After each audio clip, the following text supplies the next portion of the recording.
آج ہم آسام کے ضلع دھبری کی بات کر رہے ہیں۔ جی بالکل۔ وہاں سے کچھ کافی تشویشناک خبریں آ رہی ہیں۔ جی بالکل، ذرائع بتا رہے ہیں کہ وہاں کوئی تقریباً 2000 مسلم خاندانوں کو ان کے گھروں سے بے دخل کر دیا گیا ہے۔ 2000 خاندان؟ جی یہ تو بہت بڑی تعداد ہے۔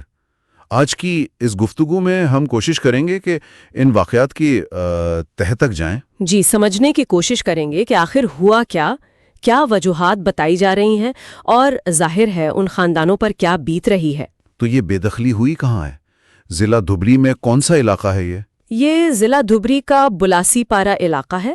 خاص طور پر کچھ گاؤں ہیں جیسے چرکوٹا حصہ 1 اور 2 اور سنتوش پور۔ اچھا۔ اور جو تفصیلات آ رہی ہیں وہ کافی حیران کن ہیں۔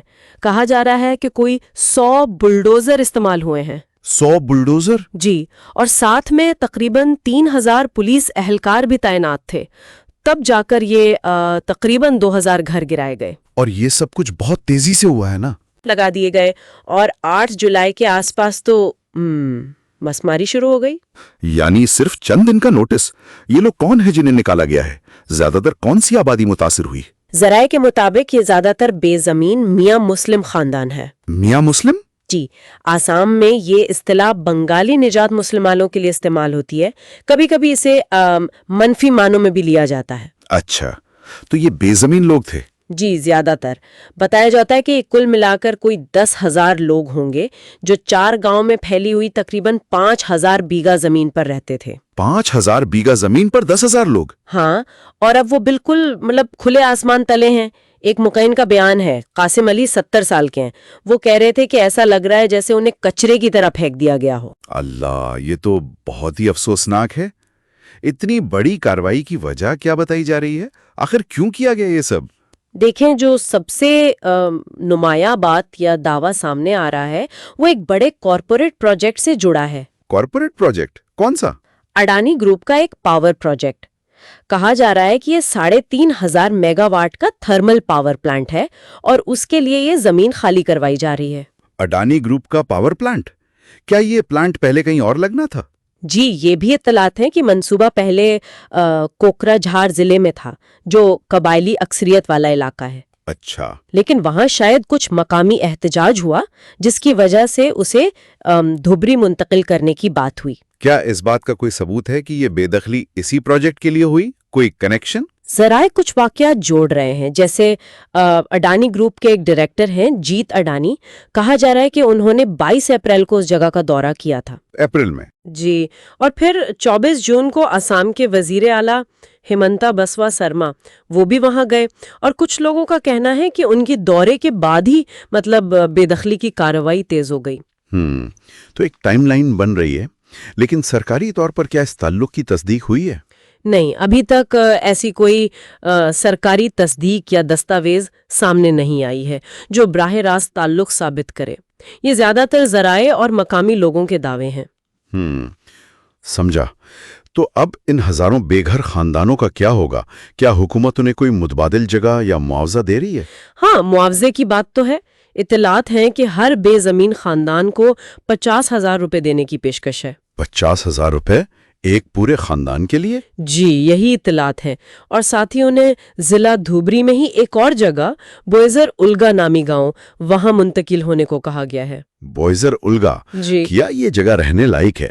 مطلب وہاں سہولیات وغیرہ ہیں؟ کوئی بیچ میں ہے؟ دریا کے بیچ میں؟ جی ہاں، تو وہاں مونسون میں شدید سیلاب کا خطرہ، زمین کے کٹاؤ کا خطرہ، یہ سب بہت زیادہ ہے۔ اور پھر بنیادی سہولیات جیسے پینے کا صاف پانی، اچھی سڑکیں، کوئی ہسپتال یا کلینک، اسکول، ان سب کی بھی بہت کمی بتائی جا رہی ہے۔ تو ایک طرح سے ایک غیر محفوظ جگہ پر بھیجا جا رہا ہے۔ بالکل۔ ایک اور مکین ہے اظہر علی، 60 سال کے، وہ بتا رہے تھے کہ ان کا گھر پہلے ہی کئی بار سیلاب میں بہہ چکا ہے۔ اب اس بے دخلی نے انہیں بالکل ہی مایوس کر دیا ہے۔ ظاہر ہے لوگ اس پر خاموش تو نہیں رہے ہوں گے۔ کیا کوئی احتجاج، کوئی مزاحمت ہوئی؟ جی بالکل ہوئی۔ اطلاعات ہیں کہ جب بلڈوزر آئے تو کچھ لوگوں نے، خاص طور پر خواتین نے، روکنے کی کوشش کی۔ اچھا۔ ہاں، تو پولیس کے ساتھ جھڑپیں بھی ہوئیں۔ 3 خواتین کے زخمی ہونے کی بھی خبر ہے۔ مسیح خاتون، رومیہ خاتون اور حفیظہ ان کے نام بتائے جا رہے ہیں۔ اوہو، اور سیاسی طور پر کوئی رد عمل؟ جی، سیاسی سطح پر بھی ایک MLA ہیں اکھل گوگوئی، رائے جوڑ دل پارٹی کے. انہوں نے 8 جولائی کو مطلب کارروائی کے دوران ہی متاثرین سے ملنے کی کوشش کی. تو کیا وہ مل پائے؟ نہیں، اطلاعات کے مطابق پولیس نے انہیں حراست میں لے لیا تھا، ملنے نہیں دیا گیا. تو کارکن اور دوسری سیاسی جماعتیں کیا کہہ رہی ہیں اس سب پر؟ ان کے کیا الزامات ہیں؟ جو کارکن ہیں اور خاص طور پر جو لیفٹ پارٹیز ہیں جیسے CPIM، وہ بہت سخت الزامات لگا رہے ہیں. کیا کہہ رہے ہیں وہ؟ ان کا کہنا ہے کہ یہ ساری کارروائی جان بوجھ کر مسلمانوں کو نشانہ بنانے کے لیے کی گئی ہے. وہ اسے حکمران جماعت BJP کی فرقہ وارانہ سیاست اور حکمت عملی قرار دے رہے ہیں. یعنی امتیازی سلوک کا الزام؟ جی بالکل. اور یہ بھی کہ کارپوریٹ مفادات یعنی اڈانی گروپ کے مفاد کو عام لوگوں کے حقوق، خاص طور پر ان کے زمین کے حق پر ترجیح دی جا رہی ہے. وہ اسے انسانی حقوق کی سنگین خلاف ورزی بھی کہہ رہے ہیں. زمین الاٹ ہوئی تھی تو ان خاندانوں نے ہائی کورٹ میں اپیل کی ہے. اور باقی خاندان جن کے پاس شاید کاغذات نہیں؟ ان کے بارے میں اطلاعات یہی ہیں کہ ان پر دباؤ ڈالا جا رہا ہے کہ وہ 50,000 روپے کا معاوضہ قبول کر لیں. تو صورتحال کافی پیچیدہ ہے. ایک طرف بڑی بے دخلی، دوسری طرف ایک بڑے کارپوریٹ پروجیکٹ کا مبینہ تعلق، لوگ بے گھر، متبادل جگہ غیر محفوظ، اور پھر یہ امتیازی سلوک اور دباؤ کے الزامات. جی بالکل، خلاصہ یہی ہے. ہزاروں لوگ متاثر ہوئے ہیں اور ان کے مستقبل پر ایک بہت بڑا سوالیہ نشان ہے. اور یہ واقعہ، جیسا کہ آپ نے پہلے کہا، یہ ایک بڑے مسئلے کی طرف بھی اشارہ کرتا ہے نا؟ ترقیاتی منصوبے اور مقامی آبادی کے حقوق، خاص طور پر جو کمزور سمجھے جاتے ہیں. یقیناً یہ توازن قائم کرنا ہمیشہ مشکل ہوتا ہے.